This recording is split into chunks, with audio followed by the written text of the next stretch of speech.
Hi guys, you are most welcome to my new YouTube channel named Excellence Classes. Guys, on this channel you can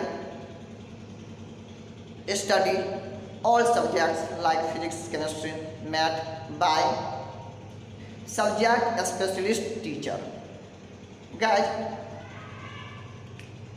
you can also prepare IIT JEE Maths and Advanced and state board exam. You can get more marks from my channel. So guys, if you want to get more marks and crack the IIT JEE Maths and Advanced, then stay with me till the end of video. Right guys?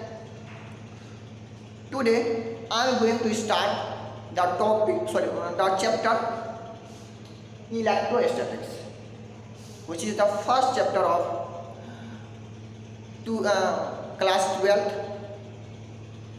guys, and this chapter is very important for IIT JEE Maths and Advanced and state board exam. Right guys?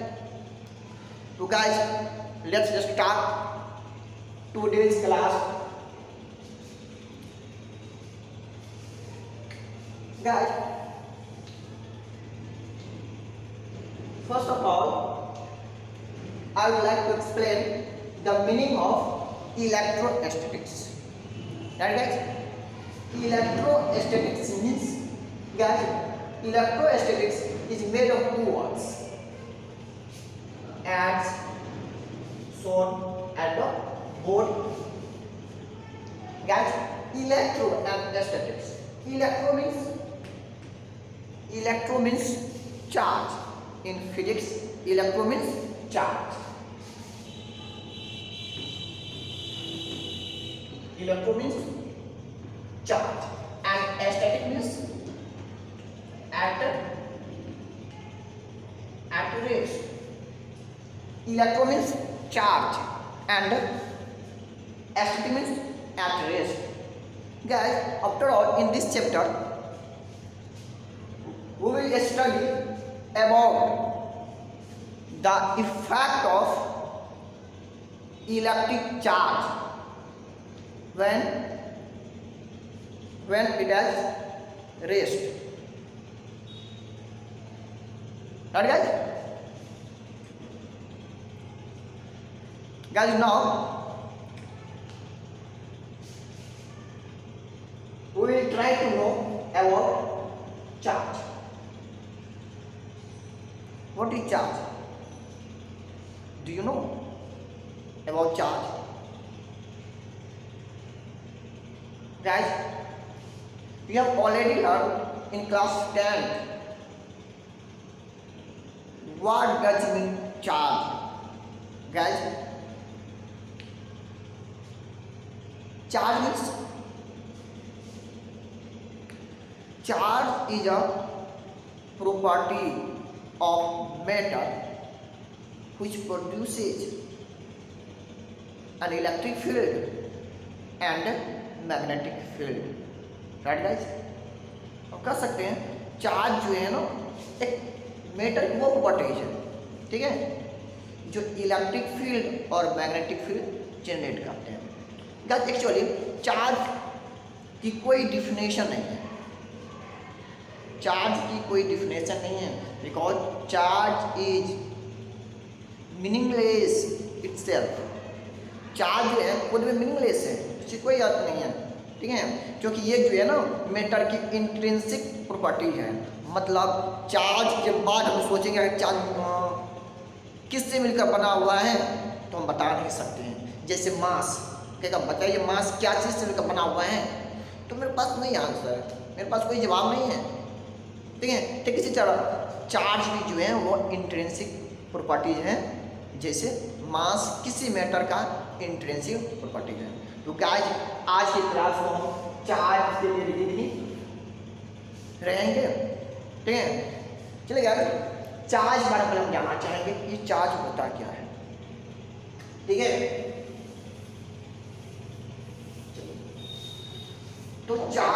क्या बोलते हैं,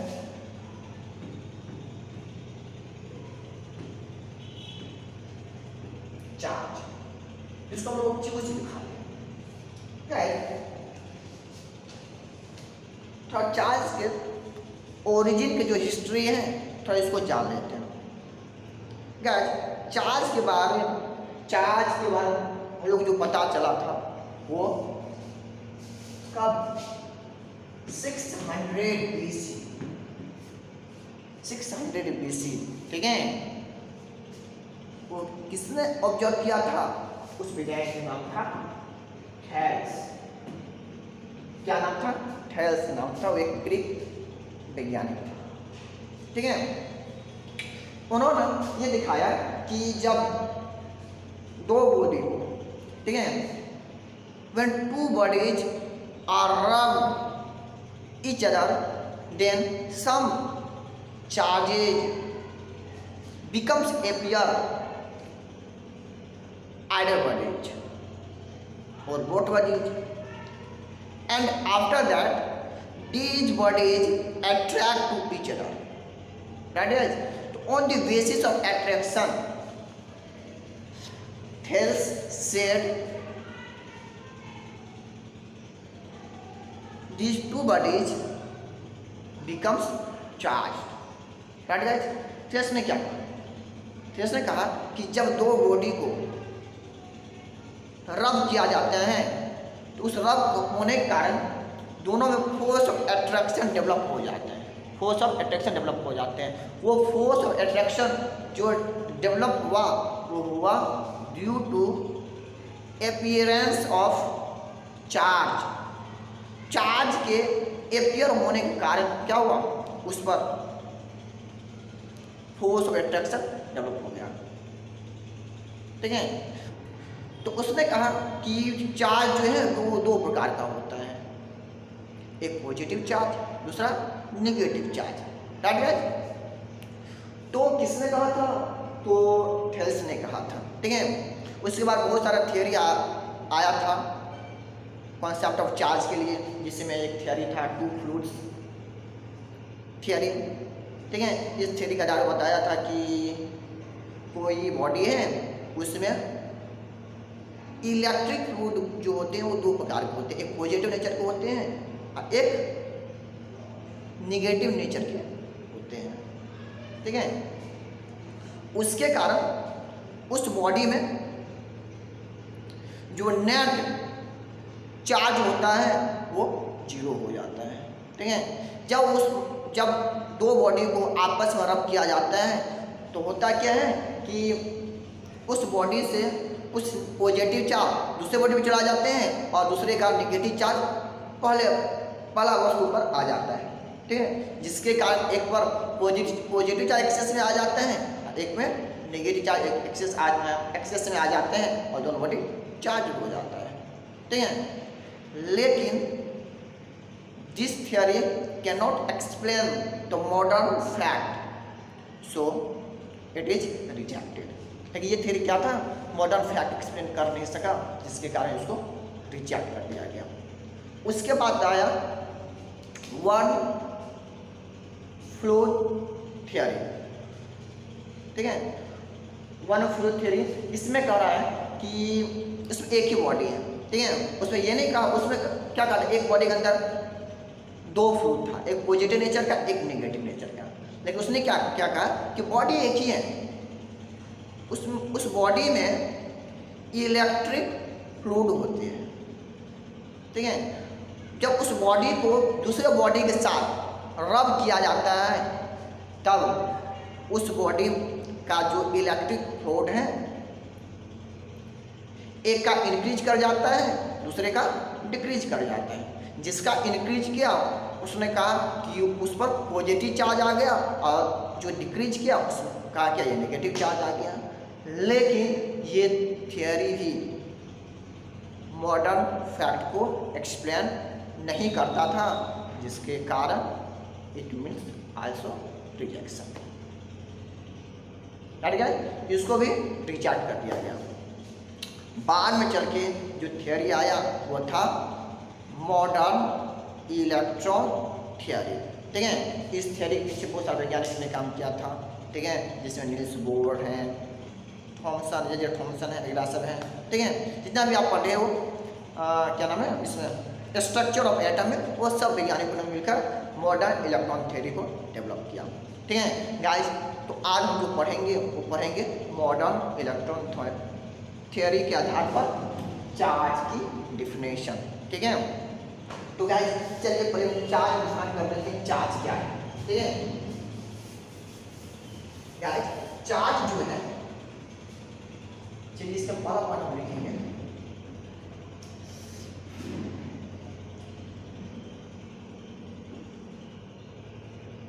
charge is an intrinsic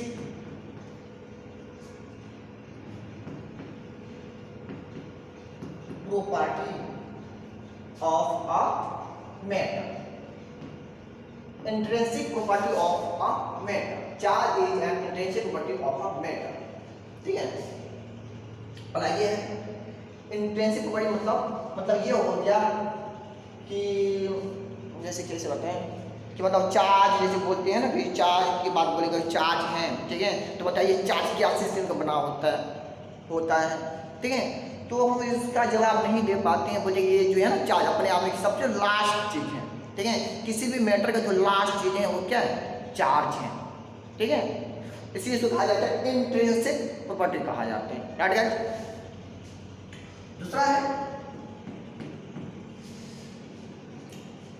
charge को कैसे experience करते हैं, वो दिखता थोड़ी है कि किसी मेटर में ये चार्ज इस कलर का है, इतना मैग्नीट्यूड का है, वो तो दिखने वाला चीज़ है नहीं।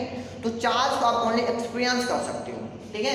तो वो कैसे एक्सपीरियंस करेंगे कि जब चार्ज को किसी मैग्नेटिक फील्ड या इलेक्ट्रिक फील्ड रख दोगे तो उस पर इलेक्ट्रिक फील्ड या मैग्नेटिक फील्ड को फोर्स लगाएगा, ठीक है। अगर उस फोर्स के कारण उसमें कुछ मूवमेंट आ रहा है तो बोलेंगे क्या वहाँ पे इलेक्ट्रिक फील्ड है या मैग्नेटिक फील्ड है, मैग्नेटिक उसमें मूवमेंट आ रहे हैं तो बोलेंगे उस बॉडी में क्या है, कुछ चार्ज है जिसके कारण उस बॉडी में कुछ मूवमेंट आया है, राइट गाइस। यानी बोल सकते हैं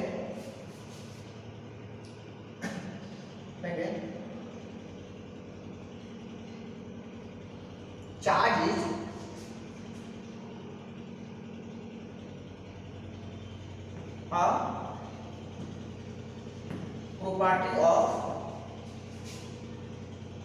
property charge the property associated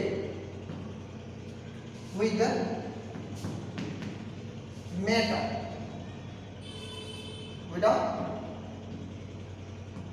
matter which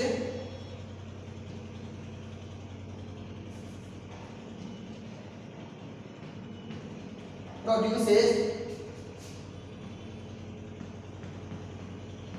electric and magnetic field, ठीक है। दूसरी हो गया, तीसरा ऐसी कंडीशन है कि ये भी कहा जा सकते हैं कि आप हम चेक करना है कोई चार्ज किसी वस्तु पर चार्ज है या नहीं है, तो उसको क्या करो, सबसे सिंपल तरीका है कि आप क्या करो इलेक्ट्रिक फील्ड रख लो, ठीक है। मैग्नेटिक फील्ड नहीं रख सकते हैं, ठीक है, बताएंगे क्यों रख सकते हैं जब पढ़ेंगे, मेरे दोस्त बताएंगे कि उस हम किसी वस्तु पर चार्ज है या नहीं है, मैग्नेटिक फील्ड की तरफ क्यों नहीं, मतलब उस वस्तु के चार्ज डिटेक्ट कर सकते हैं, वो पढ़ेंगे मैग्नेटिक फील्ड, ठीक है। दूसरा है कि when a body is kept into an electric field and if it experiences force on itself then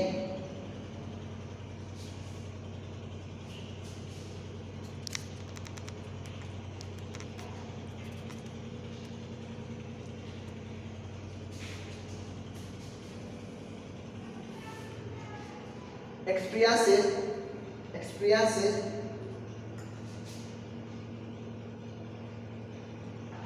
of force on itself,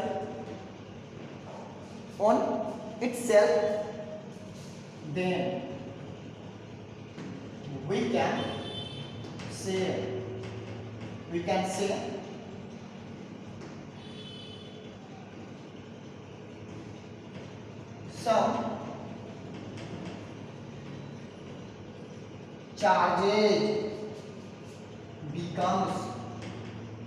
some charges are available on the body, right? तो इसको आप note कर लोगे। बोले when a body is kept into an electric field and if it experiences a force on itself, वो खुद पर force experience कर रहा है, ठीक है, तो then we can say that, तो हम कह सकते हैं कि some charges are available on the body, तो क्या कहेंगे कि उस बॉडी में उस चार्ज के अवेलेबल है, उपस्थित है, राइट गाइस, जिसके कारण उस चार्ज के कारण ही क्या उस वस्तु पर बल लगा है, ठीक है, क्योंकि इलेक्ट्रिक फील्ड किस वस्तु को रखते हो, इलेक्ट्रिक फील्ड सिर्फ और सिर्फ चार्ज पार्टिकल पे ही फोर्स लगाता है, राइट गाइस। तो चलिए फिर इसको नोट कर लेंगे, ठीक है, ओके।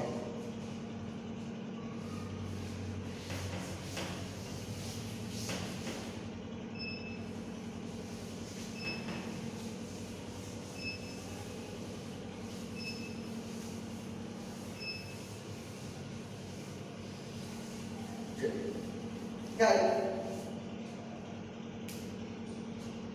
ये था क्या, अब देखो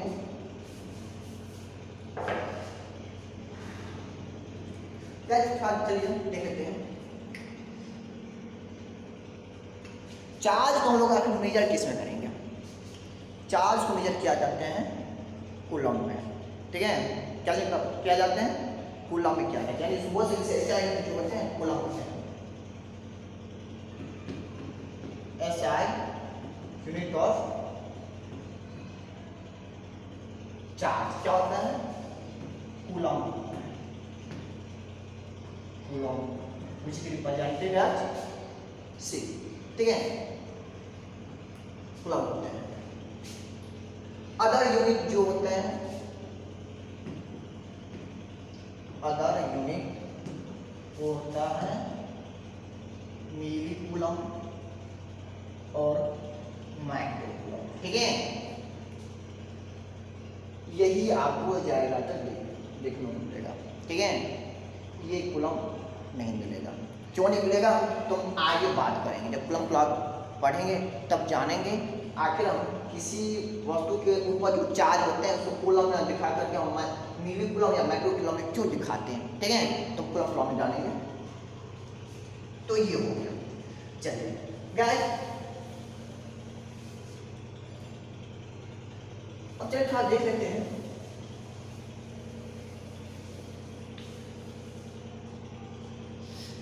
इफेक्ट ऑफ चार्ज के कितने इफेक्ट हैं, ठीक है,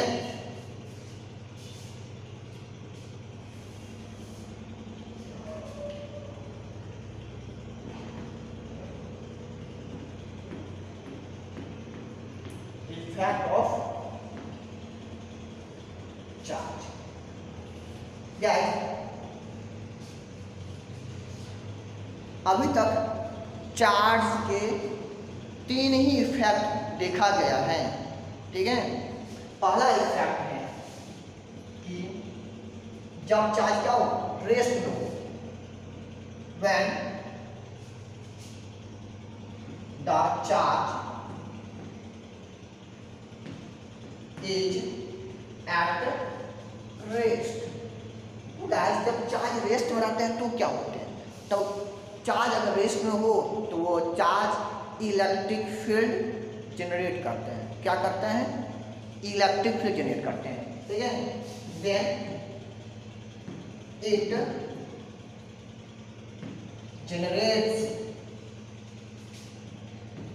इलेक्ट्रिक फील्ड ओनली। क्या जनरेट करेगा? इलेक्ट्रिक फील्ड जनरेट करेगा। फर्स्ट पॉइंट इसका। दूसरा ये है, दूसरा इफेक्ट क्या है? दूसरा इफेक्ट ये है कि चार्ज जब मोशन करता है, ठीक है, तो मोशन करने में वो दो प्रकार के इफेक्ट शो करते हैं, ठीक है। एक मोशन है कि जब वो अनएक्सलरेट कर रहा हो, ठीक है, तब का। दूसरा है जब एक्सलरेट कर रहा हो तब का, ठीक है। तो गाइस जब अनएक्सलरेट करते हैं तो charge electric field and magnetic field दोनों ही जनरेट करते हैं, दोनों ही बनाते हैं, ठीक है। तो when the charge is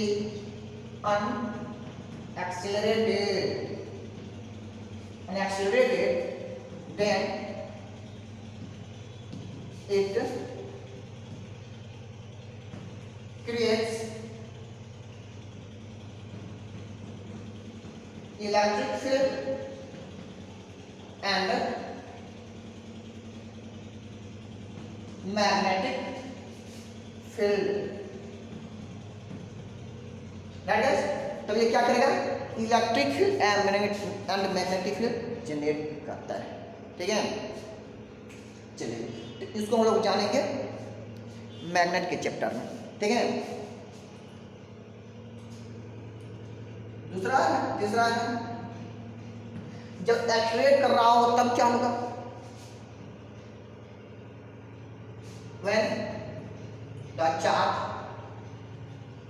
when the charge is accelerated, then it generates electromagnetic wave,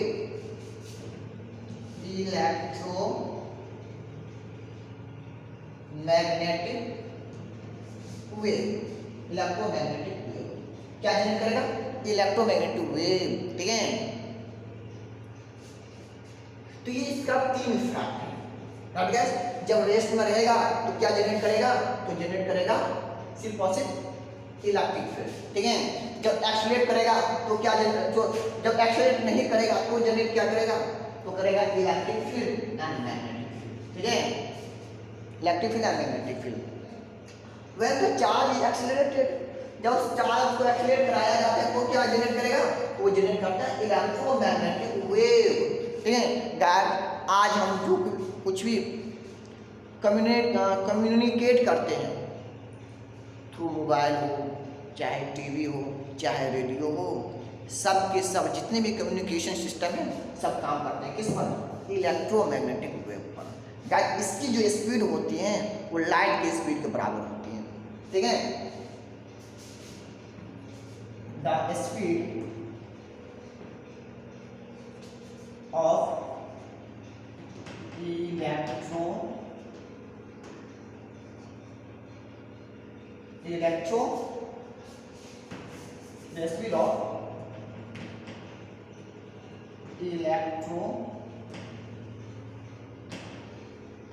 electromagnetic wave क्या होते हैं? 3 × 10⁸ मीटर पर सेकेंड, ठीक है। 8 मीटर पर सेकेंड होते हैं इसकी स्पीड। या इसका ये इक्वेशन जो है ये होता है √1/μ, ठीक है। तो ये क्या होता है हम लोग जानेंगे जब मैग्नेट बनेंगे तब, या फिर वेव बनेंगे तब, ठीक है। तब इसको हम लोग जानेंगे, ठीक है। इलेक्ट्रोमैग्नेटिक वेव तब इसमें जानेंगे। तो क्या ये तीन इफेक्ट होता है किसका? तो ये तीन इफेक्ट है चार्ज का, ठीक है। चलिए पहले आप नोट कर लीजिए। चलिए okay.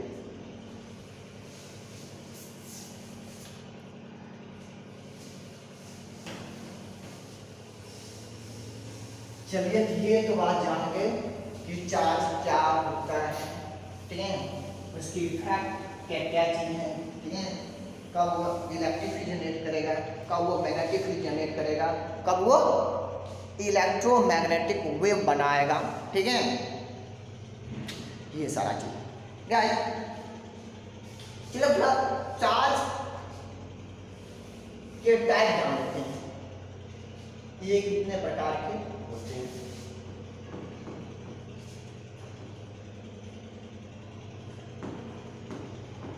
Types of charge, types of charge guys, there are two types of charge, ठीक है। दो प्रकार चार्ज होते हैं, ठीक है। जितने भी वैज्ञानिक जो चार्ज के बारे में इंटरेस्टेड है, जिसने खोजा, वो सब बताया कि चार्ज जो होता है वो दो प्रकार का होता है, ठीक है। जैसे पहला प्रकार इसका ये है positive charge, positive charge, positive charge, ठीक है। दूसरा है निगेटिव चार्ज, निगेटिव चार्ज, ठीक है। पॉजिटिव चार्ज और निगेटिव चार्ज दो प्रकार के चार्ज होते हैं, ठीक है। गाइस याद रखना, सिमिलर चार्ज में रिपल्शन होता है, ठीक है, और डिसिमिलर चार्ज में अट्रैक्शन होता है, ठीक है। ये भी नेचर का नियम ही है, ठीक है। तो लिख सकते हैं कि similar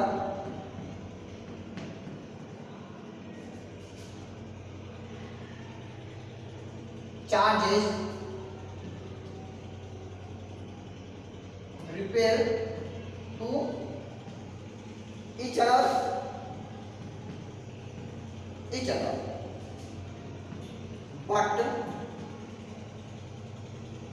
with similar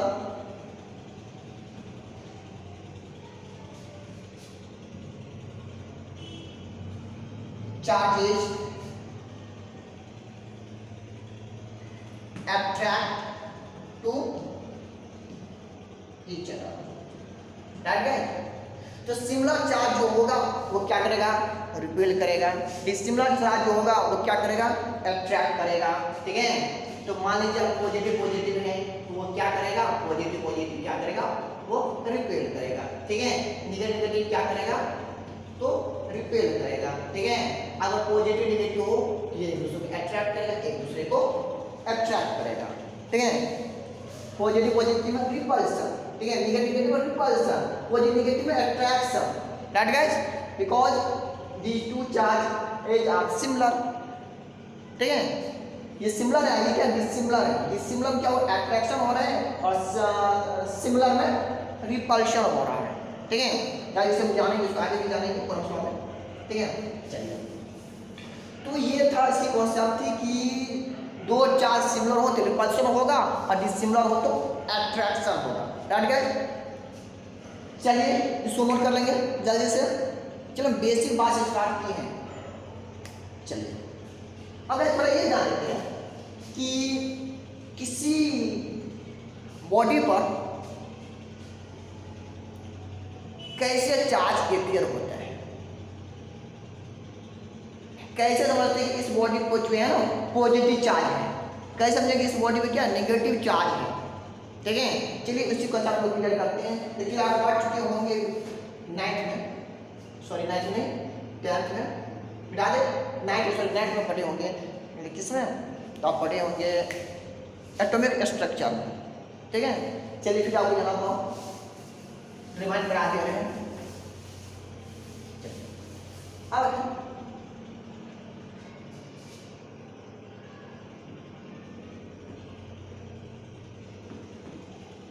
concept of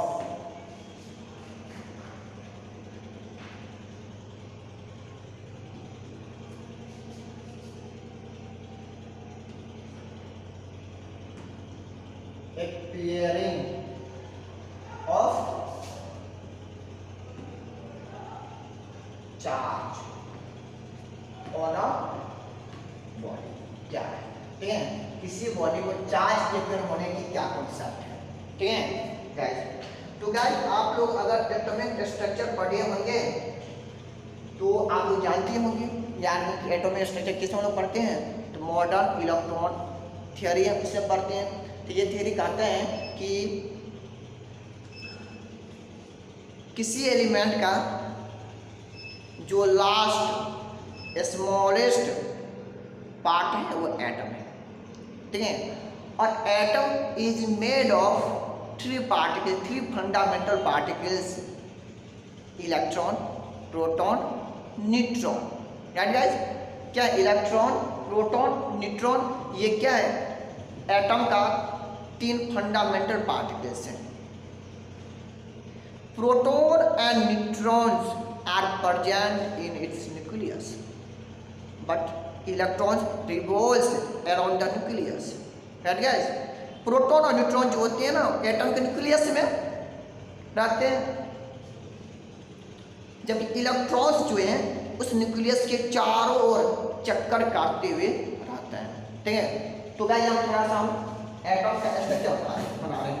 देखिए सपोज कीजिए कि ये एटम की न्यूक्लियस है, चलिए न्यूक्लियस है एटम की, क्या है ये न्यूक्लियस है, ठीक है। इसमें जो रहेगा प्रोटॉन और न्यूट्रॉन रहेगा, पी और एन, ठीक है। गाइस इसमें जो इलेक्ट्रॉन मूव करते हैं उसकी ऐसे करते हैं। गाइस हम थोड़ा दिखा रहे हैं 3D पिक्चर टाइप का, एक ये ऑर्डर हो गया, राइट गाइस।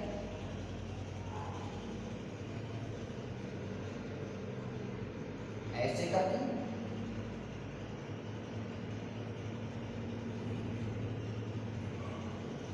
ऐसे करते हैं, ऐसे करते हैं। ये एक्चुअल ऑर्बिट की स्ट्रक्चर है, ठीक है। ये क्या है, एक्चुअल ऑर्बिट स्ट्रक्चर है। तो इस ऑर्बिट में इलेक्ट्रॉन दिखा रहे हैं, ये इलेक्ट्रॉन्स हैं, ये इलेक्ट्रॉन्स हैं, ये इलेक्ट्रॉन्स हैं, ये इलेक्ट्रॉन्स हैं, ठीक है। आप ये मत कर देना कि आप एक ऑर्बिट में इतना इलेक्ट्रॉन तो दिखा रहे हो।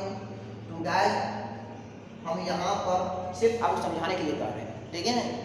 नंबर ऑफ इलेक्ट्रॉन डिसाइड होते हैं, फॉर्मूला है, ठीक है, 2n स्क्वायर से, ठीक है। तो गाइस इसमें हम समझाने के लिए कर रहे हैं और कोई बात नहीं है। मान लीजिए ऑर्बिट ये इलेक्ट्रॉन है येलो वाले, ठीक है, इसका इसका इसका इसका हो गया, ठीक है। चल इसमें दिखा रहे हैं, इसमें कौन सा दिखा दिए, कौन सा दिखा दिए, चलिए इसमें ये दिखा देते हैं, ये है, ये है, ये है, जैसे क्या है इसका इलेक्ट्रॉन है, राइट गाइस। इलेक्ट्रॉन ऐसे ऐसे क्या ये समझिए ये न्यूक्लियस है, ठीक है। ये ऐसे ऐसे ऐसे ऐसे ऐसे ऐसे ऐसे ऐसे ऐसे ऐसे मूव करते हुए रहते हैं, मतलब चारों ही दिशाओं में वो मूव करते हुए रहता है, ठीक है। इसका जो है ना 3D पिक्चर आप जस्ट इमेजिन कीजिए, ऐसे करके होता है, ठीक है। लेकिन हम लोग समझने के लिए ऐसे बनाते हैं, ठीक है। इसका फिगर जो बनाएंगे ऐसे बनाएंगे समझने के लिए। ये न्यूक्लियस है, राइट गाइस। इसमें क्या रहेगा, प्रोटॉन और प्लस न्यूट्रॉन रहेगा, ठीक है। ये इसकी ऑर्बिट्स हैं,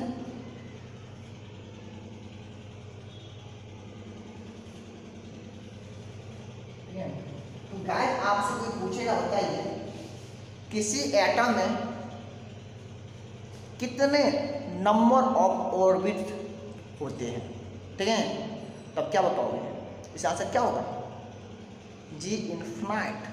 कितना होता है, इनफाइनाइट। लेकिन हम लोग उसी ऑर्बिट को दिखाते हैं जिस ऑर्बिट में इलेक्ट्रॉन मूव करते हुए रहता है, right guys.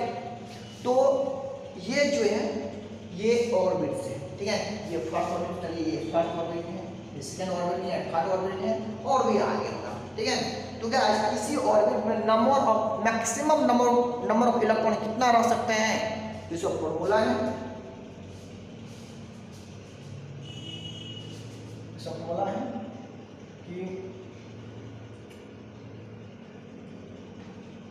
Maximum number of electrons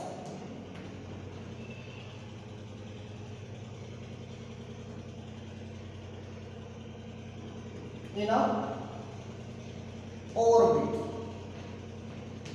कितना होगा, इसका फॉर्मूला है 2n², ठीक है। क्या है 2n², ठीक है, वेयर एन क्या है, वेयर एन है ऑर्बिट नंबर, ऑर्बिट नंबर, ठीक है, 2n², ठीक है। एन बराबर क्या लिख सकते हैं, एन बराबर होगा 1 2 3 सो ऑन, ठीक है, 1 2 3 ये होगा, ठीक है। तो क्या बताओ फर्स्ट ऑर्बिट में कितना नंबर ऑफ इलेक्ट्रॉन रहेगा, फर्स्ट ऑर्बिट में नंबर ऑफ इलेक्ट्रॉन कितना रहेगा, तो first orbit number of electron रहेगा क्या, n = 1 रखेंगे तो हो जाएगा 2n² यानी कि 2 × 1, यानी कि there are 2 electrons in the first orbit, ठीक है, कितना है 2 इलेक्ट्रॉन रहेगा, ठीक है। सेकंड कितना हो जाएगा, सेकंड 2 रखेंगे दोनों चार 8 हो जाएगा, इसमें हो जाएगा 1 2 3 4 5 6 7 8, खाली क्या रहेगा तो वही हो जाएगा 18 हो जाएगा, नहीं हो जाएगा। तो क्या ऐसे करके ये डिस्ट्रीब्यूशन है, ठीक है, इलेक्ट्रॉनिक ऐसे डिस्ट्रीब्यूशन में कहा जाता है इलेक्ट्रॉनिक कॉन्फ़िगरेशन कहा जाते हैं, ठीक है। और इस फर्स्ट ऑर्बिट को कहा जाते हैं के से, क्या कहा जाते हैं, के एल एम, ठीक है।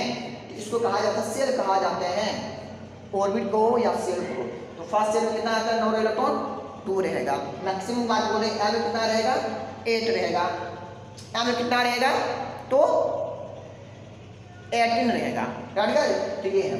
तो इसमें सेल कितने होते हैं, के एल एम एन इनफाइनाइट होते हैं, सब सेल कितने होते हैं, तो 4 प्रकार के किसी एटम में सब सेल होता है, एस पी डी एफ, कितना होते हैं subshell, s p d f होते हैं, ठीक है।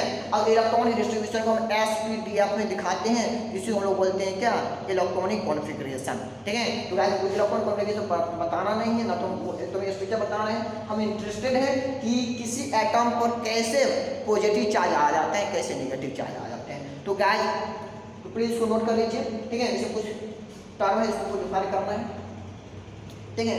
तो गाइस एक टर्म इसमें ये है,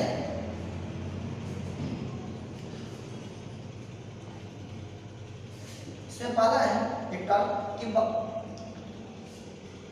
एटॉमिक नंबर मतलब क्या होते हैं, एटॉमिक नंबर, तो एटॉमिक नंबर मतलब होते हैं number of protons, only protons, ठीक है।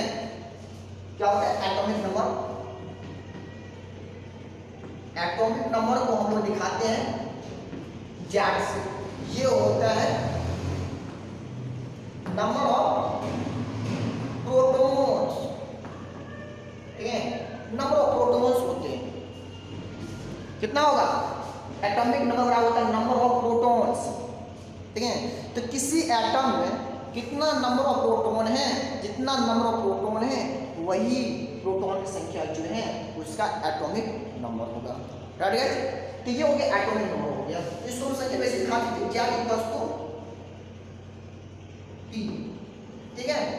तो गाइस ये है ऑल टाइप ऑफ एटम के लिए, ठीक है। लेकिन किसी भी एटम ये हो जाएगा कि और किसी में चार्ज है एटम हो गया तो एटॉमिक नंबर क्या होगा, तो एटॉमिक नंबर क्या होगा P लगाएंगे, ठीक है।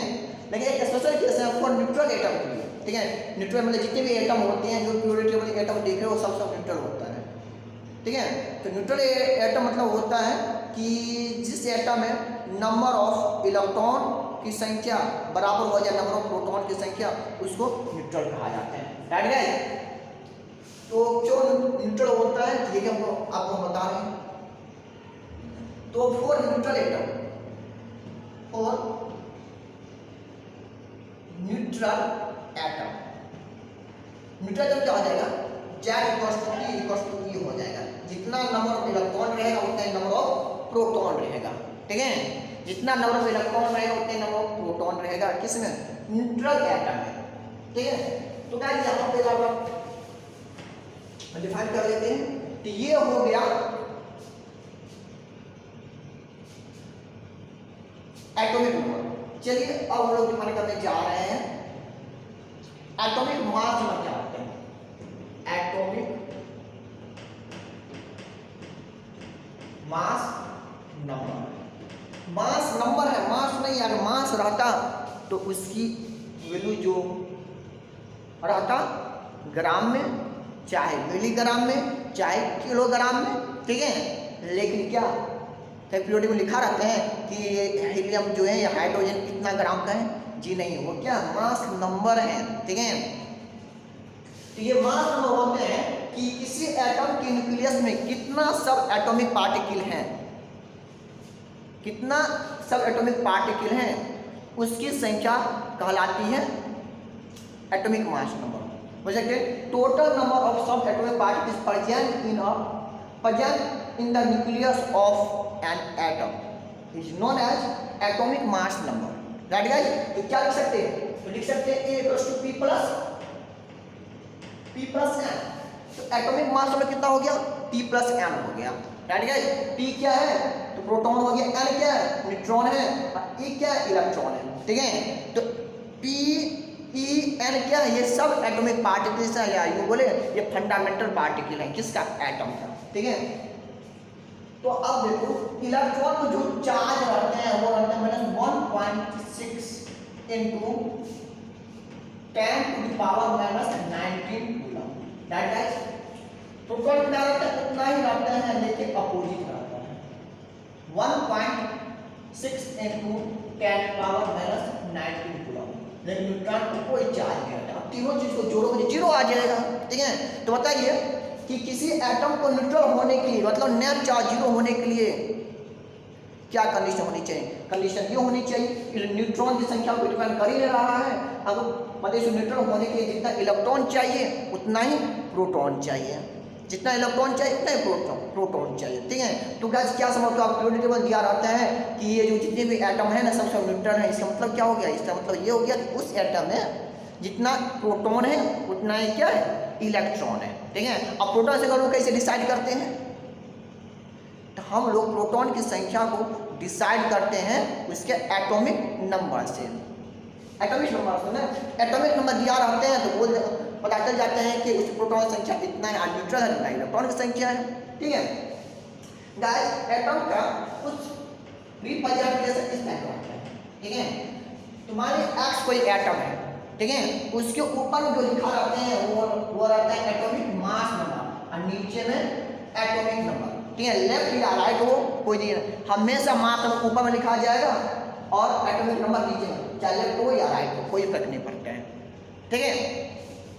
तो गाइस तो ये हो गया, इसका रिप्रेजेंटेशन हो गया, ठीक है। अब थोड़ा चलते हैं, इसको मिटा दे रहे, प्लीज इसको मिटा लिख लीजिए, ठीक है। चलिए अब हम आगे बढ़ रहे हैं।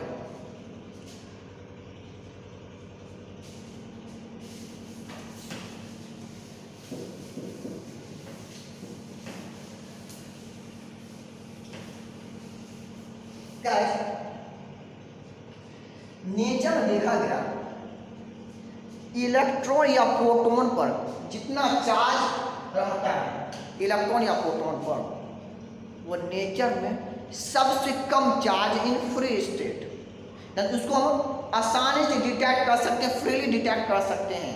नेचर में इससे कम चार्ज एग्जिस्ट नहीं करता है, ठीक है। कोई फ्रीली बात बोल रहे हैं, ठीक है। तो बोल सकते हैं इलेक्ट्रॉन पर जो चार्ज रहता है कितना है? इलेक्ट्रॉन पर चार्ज, तो इसमें जो बात कर रहे हैं 1.6 into 10 power -19 कूलम, ठीक है। ये जो है ना सबसे स्मॉलेस्ट चार्ज है, ये क्या है? Smallest charge, smallest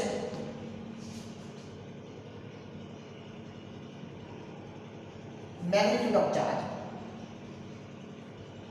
magnitude of charge. इससे कम चार्ज किसी पर भी नहीं रहता है, इससे कम कभी नहीं रहता है, किसी भी पार्टिकल इससे कम चार्ज नहीं पाया जाएगा, ठीक है। जिसको हम लोग फंडामेंटल इलेक्ट्रॉनिक चार्ज भी कहते हैं, ठीक है। तो ये ध्यान रखना, इसको क्या कहा जाता है? स्मॉलेस्ट चार्ज, इससे कम चार्ज कहीं भी नहीं पाया जाता है। लेकिन थोड़ा ठहरिए, इससे भी कम चार्ज रहता है, लेकिन वो क्या है? वो है क्वार्क्स है। क्या है? क्वार्क्स है, ठीक है। क्वार्क्स क्या होते हैं? क्वार्क्स जो होते हैं कि जिससे इलेक्ट्रॉन बना हुआ होता है, जी इलेक्ट्रॉन भी बना हुआ रहते हैं पार्टिकल से, ठीक है, जिसको कहा जाते हैं क्वार्क्स कहा जाते हैं। इलेक्ट्रॉन, प्रोटॉन, न्यूट्रॉन, ये तीनों पार्टिकल से बना हुआ है, इसको क्वार्क्स कहा जाता है। उसमें चार्ज जो होते हैं वो फ्रैक्शन में रहते हैं। किस में रहते हैं? फ्रैक्शन में। तो गाइस क्वार्क्स क्या है? देखिए quarks are truly elementary particles which carry charges that are fractions of electronic charge। ये इलेक्ट्रॉनिक चार्ज क्या रहते हैं? इलेक्ट्रॉनिक चार्ज ये फ्रैक्शन होता है, जितना इलेक्ट्रॉन चार्ज आता है ना उसकी वो फ्रैक्शन होता है, ठीक है। देखिए कि quarks are truly elementary particles which carry charges that are fractions of electronic charge, इतना चार्ज रहता है, ठीक है। तो लेकिन गाइस इसको हम फ्रीली डिटेक्ट नहीं कर सकते हैं, इसीलिए हम लोग इसको कंसीडर अलग पार्टिकल में नहीं करते हैं, ठीक है। तो आपको जब भी कहेगा बताइए एलिमेंट्री चार्ज पार्टिकल का एग्जाम्पल पूछेगा, आप बोलना क्या?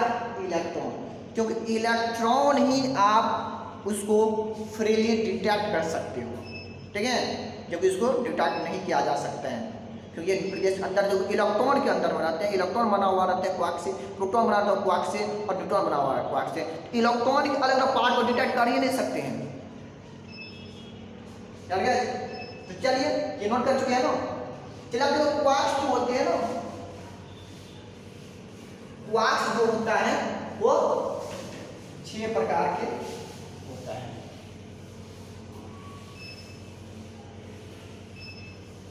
गाइस क्वार्क्स का जो टाइप्स है ये 6 प्रकार के हैं। टाइप्स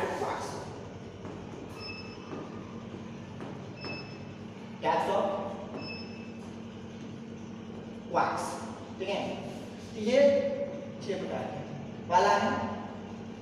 अब दूसरा है चार्म, दूसरा है अब चार्म, दूसरा है टॉप ऑफ ट्रूथ, चौथा है डॉन, पांचवा है साइडवेज या स्ट्रेंज,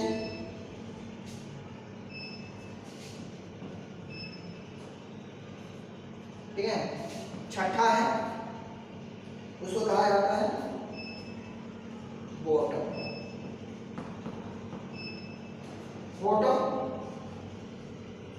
और इसको दूसरा नाम है ब्यूटी, ठीक है। तो गाइस इन सभी पर, इन 3 पर जो चार्ज रहता है, इन 3 पर ये रहता है 2/3, ठीक है, प्लस में, ठीक है। और इन तीनों पर रहता है माइनस में, -1/3, ठीक है गाइस। इतना चार्ज रहते हैं। क्या जब हम प्रोटॉन की बात करेंगे तो ये प्रोटॉन के मान लीजिए क्या है, ये प्रोटॉन है, ठीक है। इसमें जो रहता है ये प्रोटॉन है, ठीक है। इसमें 2 अप क्वार्क्स होते हैं। क्या? इसमें 2 अप क्वार्क्स रहता है और एक डाउन क्वार्क्स, ठीक है। अप क्वार्क्स में कितना होता है 2/3, जोड़ोगे, जोड़ के देखो कितना है 2/3 -1/3, ठीक है गाइस। इसको ऐड करोगे तो 3 2 4 में से हो गया 3, तो गाइस कर गया कितना आ गया, ये आ गया, इतना चार्ज पॉजिटिव चार्ज हो गया ना, प्लस में आ गया ना, तो इतना चार्ज रहता है, ठीक है। न्यूट्रॉन में क्या रहता है? न्यूट्रॉन आपको रहेगा 2 डाउन क्वार्क्स, एक अप क्वार्क्स, ये अप हो गया, ये डाउन हो गया, ठीक है। ये न्यूट्रॉन है, ठीक है, न्यूट्रॉन है। तो neutron is made of 2 down quarks and 1 up quarks, while proton is made of 2 up quarks and 1 down quarks, right guys. तो प्लीज नोट इट सुन। चलिए तो हम आगे बढ़ते हैं।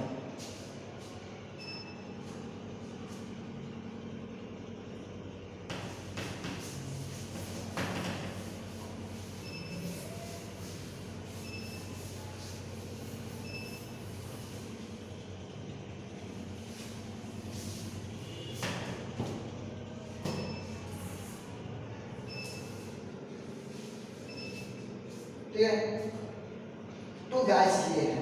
अब चलिए हम बता रहे हैं, ये तो आप थोड़ा बहुत जानिए।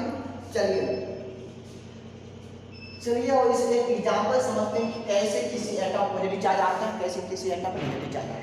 चलिए गाइस एक एग्जांपल ले लेते हैं, पहला लेते हैं सोडियम एटम का। किसका? सोडियम एटम का।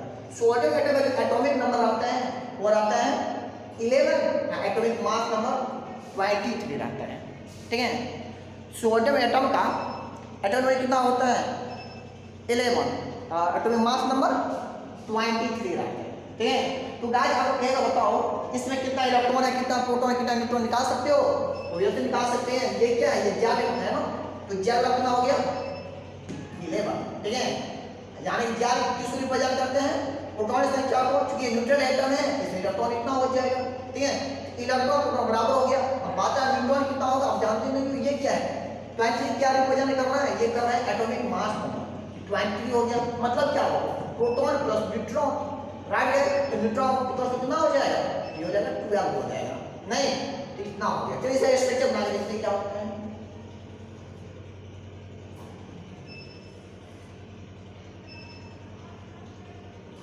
चलिए ये क्या स्ट्रक्चर बनाने जा रहे हैं, किसका?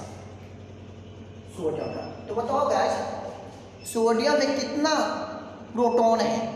तो ऑब्वियसली 11 प्रोटॉन है। चलो प्रोटॉन को प्लस दिखाए, 1 2 3 4 5 6 7 8 9 10 और 11 इलेक्ट्रॉन कितना रहेगा? तो चलिए इसको ऑर्बिट मान लेते हैं। ये फर्स्ट ऑर्बिट हो गया, 2 3 4 5 1 2 3 4 5 6 7 8 8 10 एक हो गया 11। राइट गाइस, ये है सोडियम है। ये क्या है? सोडियम एटम है। ठीक है, चलिए एक हम क्लोरीन ले लेते हैं। कौन सा? Chlorine.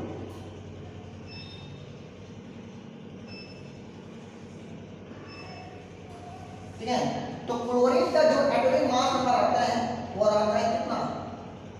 Atomic mass atomic mass number आता है 35.5 रहते हैं। ठीक है, इसमें क्या हो जाएगा? कितना प्रोटॉन रहेगा, कितना इलेक्ट्रॉन होगा, कितना न्यूट्रॉन रहेगा? तो गाइस यहाँ पर हम प्रोटॉन की संख्या निकाल लेते हैं। प्रोटॉन कितना हो जाएगा? 17। जो न्यूट्रॉन है इसमें इलेक्ट्रॉन भी क्या रहेगा? 17 है। चलिए न्यूट्रॉन बाद में निकालते हैं। तो इसे आप 2 आइसोटोप्स पाया जाते हैं, जिससे इसका जो मास नंबर है अलग हो गया, फ्रैक्शन आ गया। ठीक है, तो चलिए इससे प्रोटॉन कितना हो गया? 17। तो 1 2 3 4 5 6 7 8 9 10 11 12 13 14 15 16 17 7। ठीक है, इलेक्ट्रॉन कितना रहेगा? तो फर्स्ट ऑर्बिट हो गया 2 इलेक्ट्रॉन, 1 2 3 4 5 6 7 8 1 2 3 4 5 6 7। ठीक है, तो first orbit 2 electron, second orbit 8 electron, third orbit में 7 इलेक्ट्रॉन, 17 हो गया। तो गाइस देखिए ये हम न्यूट्रल एटम, ये दोनों न्यूट्रल एटम है, इन दोनों का फिगर बना है। ठीक है, तो चलिए करते क्या है, जितने भी एटम है ना सब अपने स्टेबिलिटी को कार्य करना चाहते हैं। वो चाहते हैं क्या? कि मेरे आउटरमोस्ट ऑर्बिट में कम से कम अधिक से अधिक क्या रहे? 8 इलेक्ट्रॉन रहे। कितना? 8 इलेक्ट्रॉन रहे। ठीक है, तो अपने ऑक्टेट रूल को फॉलो करने के लिए वो क्या करते हैं? या तो किसी इलेक्ट्रॉन लेगा या किसी को इलेक्ट्रॉन देगा। तो चलिए गाइस सोडियम को कितना चाहिए? 8 बनाने के ऑक्टेट रूल को फॉलो करने के लिए 7 चाहिए। आप क्लोरीन कितना चाहिए? उसको 1 चाहिए। तो कोई इसको 7 देगा, वो देगा नहीं। वो क्या करेगा? यही अपना इलेक्ट्रॉन देगा किसको? क्लोरीन। तो चलिए क्लोरीन के पास कितना इलेक्ट्रॉन हो गया? अब सोडियम ने क्या किया? 1 इलेक्ट्रॉन दे दिया। क्या किया, एक इलेक्ट्रॉन दे दिया। चलिए आप इसको थोड़ा सा आएगा हम नहीं जानते। चलिए उसने एक इलेक्ट्रॉन को बाहर निकाले, हम इक्वेशन फॉर्म में दिखा रहे हैं, एक इक्वेशन क्या कर रहा है, बाहर निकाल दिया है, ठीक है। तो चलिए नेट चार्ज कितना हो गया, अब देखो एक प्रोटॉन एक इलेक्ट्रॉन कैंसिल, एक इलेक्ट्रॉन कैंसिल, एक प्रोटॉन इलेक्ट्रॉन कैंसिल, एक प्रोटॉन इलेक्ट्रॉन कैंसिल, एक proton electron cancel cancel cancel, चलिए ये भी कैंसिल, ठीक है, ये भी कैंसिल और ये भी कैंसिल, ठीक है गाइस। तो अब कितना बचा है इस ऑर्बिट में, आप देख सकते हो सिर्फ और सिर्फ ये बचा हुआ है, ये प्लस चार्ज, कितना चार्ज बचा हुआ है, 1 चार्ज बचा हुआ है। तो यहाँ पे इसके ऊपर आ जाएगा +1 चार्ज, यानी कि जितना इलेक्ट्रॉन को छोड़ा उसको उतना ही प्लस चार्ज आ गया। अब क्लोरीन बात देख रहे हैं, क्लोरीन कितना है, तो चलिए क्लोरीन है, ठीक है, उसने क्या किया, एक इलेक्ट्रॉन लिया है ना, उसने एक इलेक्ट्रॉन ले लिया है। अब देख रहे हैं इसमें क्या हो रहा है, इक्वेशन को हम दिखाना चाह रहे हैं, ठीक है, उसने एक इलेक्ट्रॉन को ले लिया है, ठीक है। तो चलिए कैसे देखते हैं, तो ये कैंसिल, ये कैंसिल, ये कैंसिल, ये कैंसिल, ये कैंसिल, ये कैंसिल, ये कैंसिल, ये कैंसिल, ये कैंसिल, चलिए ये कैंसिल, ये कैंसिल, चलिए ये भी कैंसिल, चलिए ये भी कैंसिल, ठीक है। चलिए तीन बचा है, एक ये भी कैंसिल और एक ये भी कैंसिल, ठीक है, ये कैंसिल, एक ये बचा हुआ, एक ये कैंसिल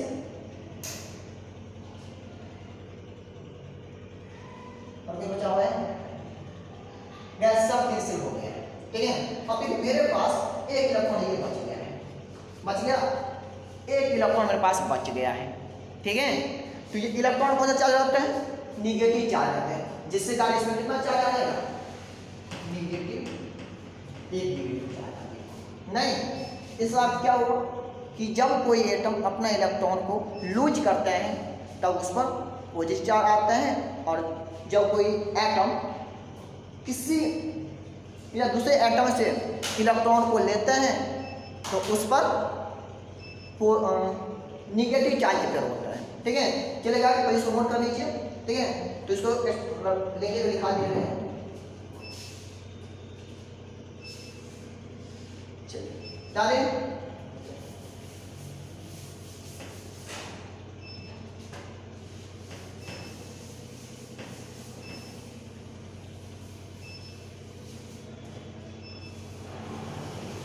चलिए इसी को हम अपने लैंग्वेज में लिखना चाहेंगे, क्या लिखेंगे,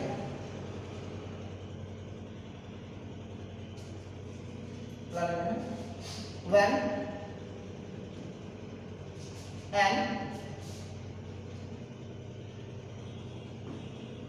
atom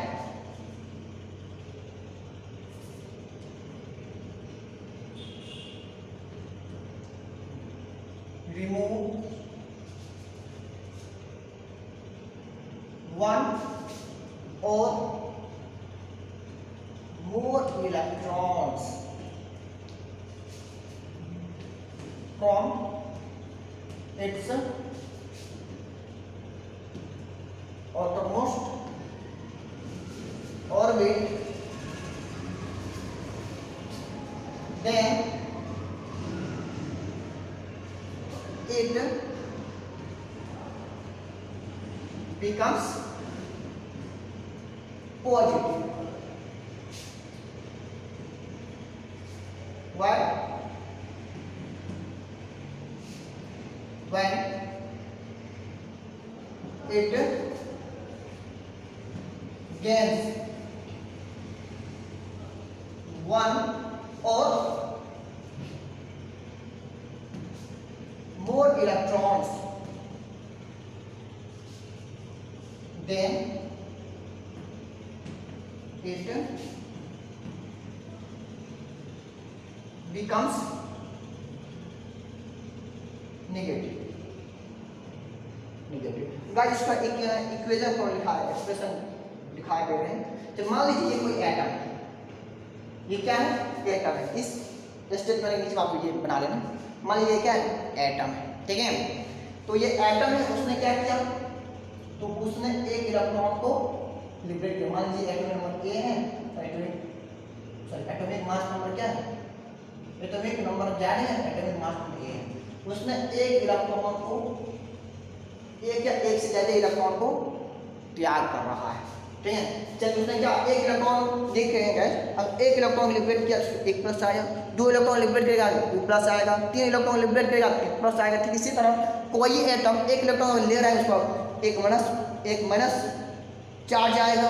अगर दो इलेक्ट्रॉन को ले रहे हैं तो टू माइनस आएगा, तीन इलेक्ट्रॉन को ले रहे हैं तो तीन माइनस आएगा, एन इलेक्ट्रॉन लेगा तो एन माइनस आएगा।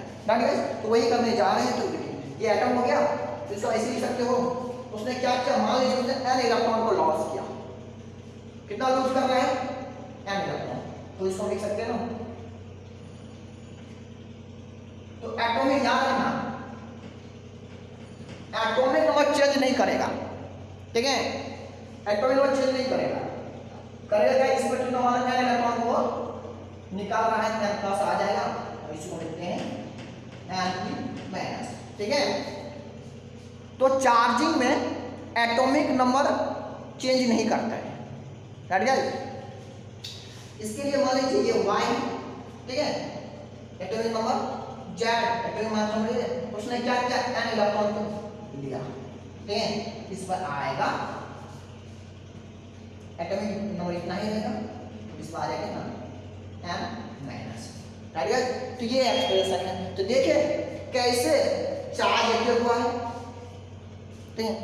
जो इलेक्ट्रॉन को डोनेट करते हैं उस पर पॉजिटिव चार्ज आ जाएगा, ठीक है। जो इलेक्ट्रॉन को एक्सेप्ट करता है उस पर निगेटिव चार्ज आ जाएगा, ठीक है। इलेक्ट्रॉन के दोनों को कहा जाता है इलेक्ट्रोपॉजिटिव कहा जाता है, ठीक है। जो इलेक्ट्रॉन को ग्रहण करते हैं उसको इलेक्ट्रोनेगेटिव कहा जाता है, ठीक है गाइस। तो प्लीज इसको नोट कर लीजिए, नोट कर लीजिए। चलो क्या, तो गाइस अब आगे बढ़ रहे हैं। तो गाइस हम लोगों ने यह देखा कि चार्ज का मतलब क्या होता है, चार्ज कैसे एपियर होता है, ठीक है। जब दो बॉडी को रब किया जाते हैं तो उस पर चार्ज कैसे आ जाता है। तो क्या, जब दो बॉडी को रब किया जाएगा तो उसमें क्या हुआ, किसी को पॉजिटिव चार्ज आ रहा है, इससे क्या अर्थ हुआ, इसका अर्थ ये हुआ कि वो बॉडी ने कुछ इलेक्ट्रॉन को लिबरेट किया, ठीक है।